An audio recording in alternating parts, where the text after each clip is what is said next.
Сәлем достар, сіздерді өз каналымда көргеніме өте қуаныштымын. Бүгін сіздермен бірге осындай өте жұмсақ, дәмді, ортасында сүзбелі начинкасы бар сочниктер дайындайтын боламыз. Керек заттар: ұн, қаймақ, шекер, 100 грамм сары май, 1 жұмыртқа және де жарты шай қасық сода керек болады. Сонымен қатар дәміне қарай ванилин қоссаңыздар да болады.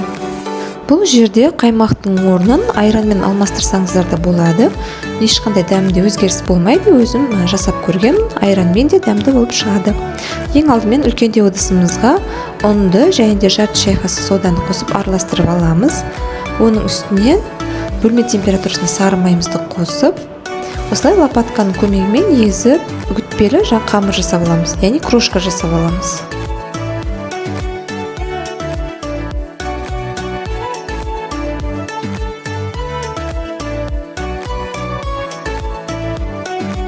Егер сізге лопатканың көмегімен қиындау болып жатса, онда қолмен кәдімгідей езіп, крошка жасай бересіздер.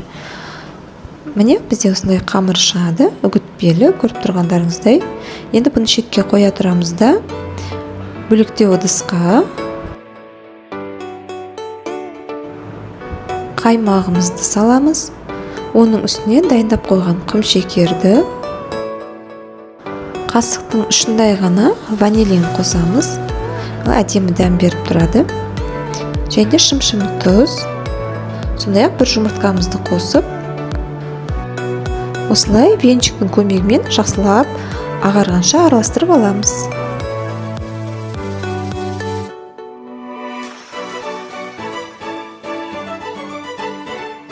Міне, біздің сұйық массамыз дайын болды.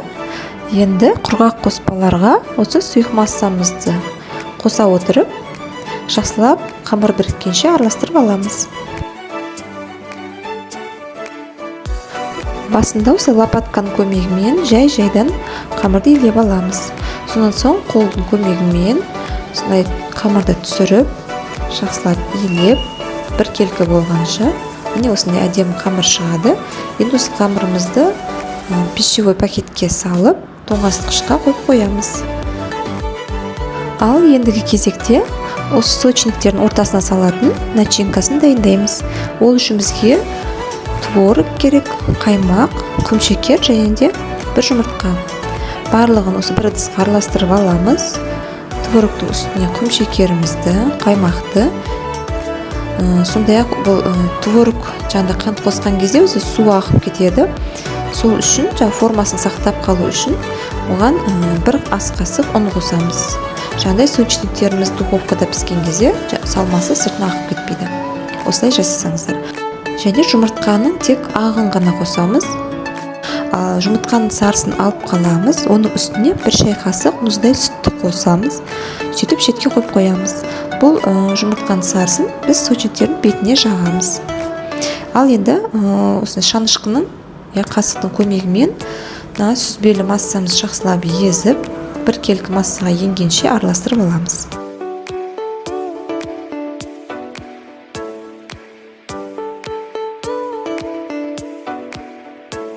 Міне, біздің сүзбелі начинкамыз дайын болды. Енді қамырымызды жаюға кірісеміз. Көбірек ұн сеуіп алыңыздар, қамырымыз жабыспайды сонда.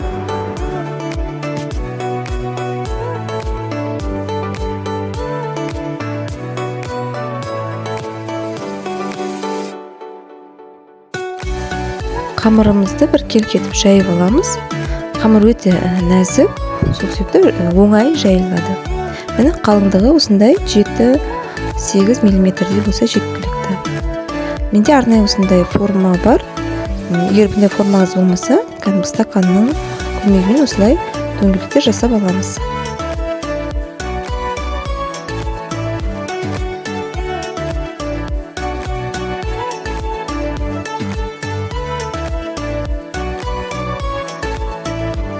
Қалған қамыр бөліктерін жинап, қайтадан илеп қойып қоямыз. Бұл қамырларды қазір екінші рет жайып, тағы да осындай дөңгелектерді ойып аламыз. Ал енді сочниктеріміздің барлығына бірдей етіп осы сүзбелі начинкамызды салып шығамыз.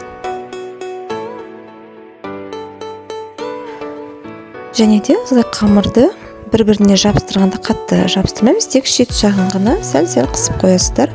Жаңа сүзбелі начинкамыз сыртына шығып кетпес үшін. Осылай істесеңіздер жеткілікті. Міне видеода көріп тұрғандарыңыздай екі жағын қысып, противеньге қоя береміз.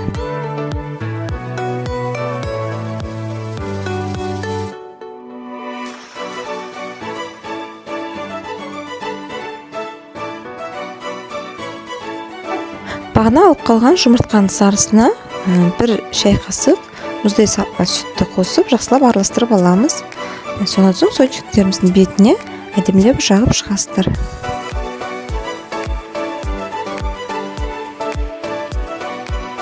Бұл жерде менде барлығы 28 сочник шықты. Негізінен көлемі мен кішірек болды.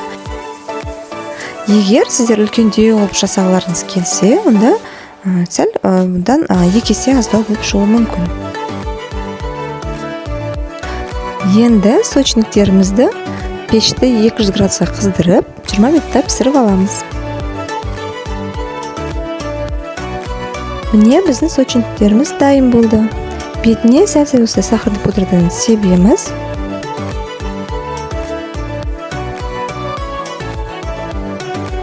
Сочниктеріміз негізінен ыстық күйінде де өте дәмді, шайға ұсына берсеңіздер болады.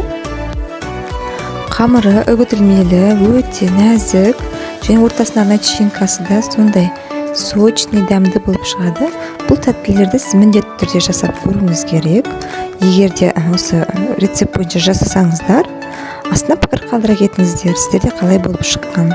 Міне өздеріңіз видеода көріп тұрсыздар, оңай бөлінеді, сондай нәзік, ауызда еритін тәтті болып шығады. Достар, егер видео ұнаған болса, лайк басып, пікір қалдырып, және де менің каналыма тіркелуді ұмытпаңыздар. Келесі кездескенше сау болыңыздар.